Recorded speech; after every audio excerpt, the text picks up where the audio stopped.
Coucou la famille, bonsoir. Je fais cette petite vidéo pour les fiches examinées. Bien sûr, vous savez, mon amour pour vous n'a vraiment pas de fin. Donc, je fais cette vidéo pour les fiches examinées et aussi les Atsubi. Donc, le conseil que je vais vous donner aujourd'hui, c'est de ne pas toujours écouter ce que les patients disent. Pas toujours, j'ai bien dit, parce qu'il y a certains patients qui sont manipulateurs et aussi capricieux. Je vais prendre un exemple. Je me rappelle d'un jour, j'étais au mini-job, j'étais encore en deuxième année, j'étais au mini-job, et j'entre dans la chambre d'une patiente, je mesure son Zawostoff Cetigon, il est à 83%. Je sursaute bien évidemment parce que voilà, c'est pas normal. On tolère le 94 et dans certains cas 92, ça dépend des docteurs et aussi des diagnoses. Donc, quand je remesure le Zawostoff Cetigon, il est à 83 toujours, j'ai dit que bon voilà, madame, je dois vous mettre le Nasenbrillen en fait. Elle me dit non, c'est pas normal, que c'est tout à fait normal, qu'elle a toujours été comme ça et tout, que ça me pose pas de problème, qu'elle n'a pas de problème et tout.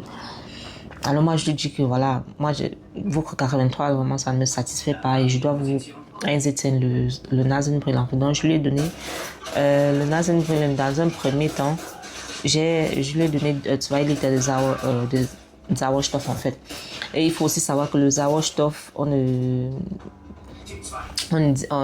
les TOPD-Patienten, le Sauerstoff est un peu contre-productif chez eux. Ça dépend un peu à un certain Litre, mais je crois qu'il y a un certain grain et ça dépend aussi du médecin qui suit les patients. Donc il faut toujours arrêter le Rücksprache avec les médecins. Donc je lui ai donné le Sauerstoff et puis je suis allée directement donner le Bericht dans la Fachkraft, la zuständige Fachkraft en fait. Donc elle m'a dit évidemment que voilà, la dame n'aime pas les Nasenbrillen, c'est pourquoi elle refuse en fait, que j'ai bien fait tout. Donc, et c'est toujours mieux quand vous êtes mini-job quelque part, que vous êtes en Quatubi, c'est mieux de rouler le Fachkraft dazu. Ça, c'est un conseil. Un autre cas, j'avais une autre patiente et je devais lui prêter un Botoy qui était plutôt subcutane, j'ai oublié le nom. Et puis, je veux prêter au Oberschenkel, là où j'ai appris. Elle me dit non, je dois pas spritzen là-bas, que je dois spritzen au-dessus du genou. Elle me montre le dessus du genou. Là. Je dis non, madame, ça se passe pas comme ça.